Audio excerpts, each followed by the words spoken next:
Hello, beautiful people. Welcome back to Global Happenings. Today, the indigenous people of Biafra have decided to throw up a challenge to the President Muhammadu Buhari directly. What we don't know is if the president will pick that challenge up.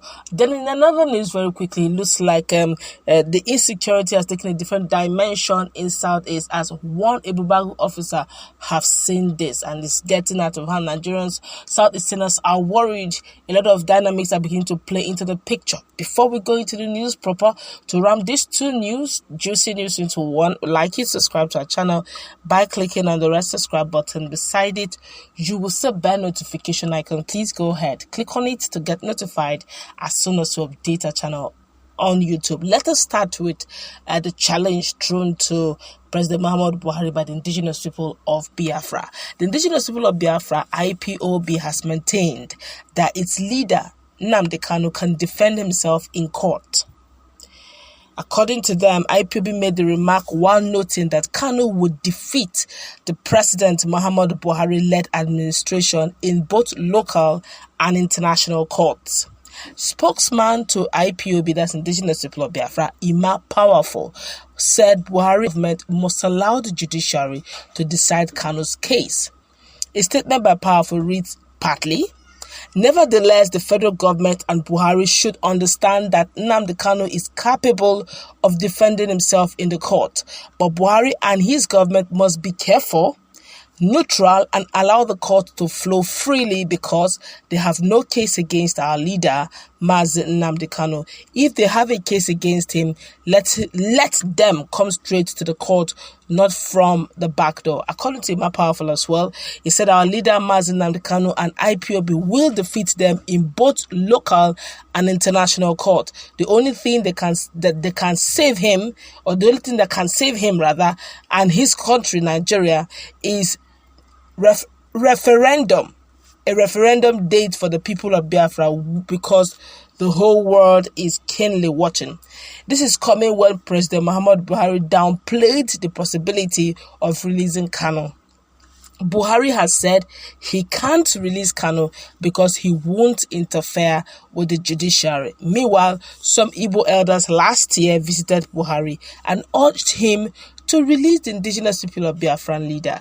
The elders appealed to the president to consider a political solution in Kanu's case. In another news, very quickly, UGM have struck again, but this time around, it is with the Ebubeagus. Well, unknown UGM brought down Ebubeagu member in Ebonyi State, and others reportedly kidnapped. After bringing down the Ebubeagu member, they kidnapped others. Let's continue with the news. A yet to be identified UGM have brought down and raised and set ablaze the body of a 32-year-old Ifeanyi Orogbo from Igwe Oha, Amako, Ikwu local government area of Ebonyi State. According to the report, the deceased before his death was a member of the newly established Ebubeagu security network in the southeast region. Speaking under the condition of anonymity, a resident of the area said the UGM traced late Orogbo to his drinking joint in the community at night and brought him down before setting his body ablaze. Another source added that the UGM equally kidnapped some members of the ESN, that's Eastern Ebubeagu security outfit.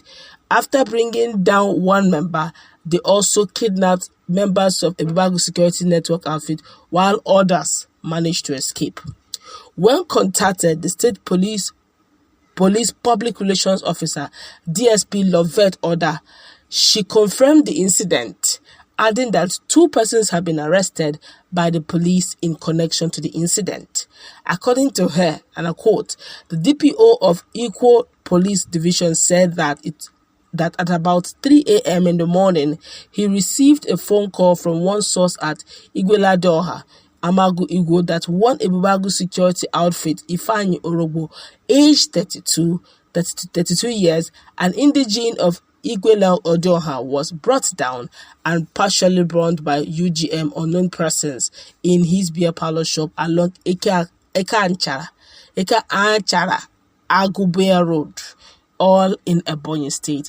One thing I do know for sure, this is a case of definitely there's some internal squabbles going on here for them to trace. It's quite particular. They traced him, okay, and the fact that maybe I don't know, but the fear is, let this not become a regular reoccurrence. Let it not become a norm. And if it becomes a norm, it doesn't speak well, because whether we like it or yes, it's still brought that this is a case of an Igbo man going down. This is very strange, one of the regions way back then in the 80s, in the 90s, even in the 2000s, early 2000s, that are quite very safe. In fact, you can practically go down to that side, southeast, and not see humans, because most of the illustrious sons have moved down north or moved down southwest, or even traveled to Malaysia or traveled to Japan. You keep hearing things like sunny Japan and the rest, because they are there are people who like to explore. Is the southeast, so most often than not, is always mostly deserted. Just few young men you see down there, because that place is predominantly very quiet. It's peaceful, but all of a sudden, within a space of a year, southeast is something else. You can just imagine now, if this becomes a reoccurrence where brothers begin to, Igbo sons, illustrious sons are going down every day. It doesn't speak well at all. Then for the issue of the president taking up this challenge, telling the president that whether he likes it or yes, if they want to go legal proceedings, that Nnamdi Kanu have the capacity, and he will beat him, as in defeat him both internationally and locally. Well, for the international level, we all know that Bruce Fein is one luminary that we all know that he's good. He knows his stuff. He knows his onions. So I guess they've looked at what they've got in their hands, and to them there's no case against their leader, and they're saying it boldly. While the president had boldly told Nigerians that he wants the leader of the indigenous people of Biafra to defend himself. It's a case thing. Defend yourself if you have the capacity, and he won't interfere. But Ipob is putting it to him straight directly but you have been interfering through the back door, through DSS, flouting laws and all that. Can you just allow this to flow freely? And let us know those who genuinely win or not. Well, it's a challenge thrown, and let's just hope that all things work out well. That's where we are going to wrap it up. A lot of discussions are going on right now on these two particular news.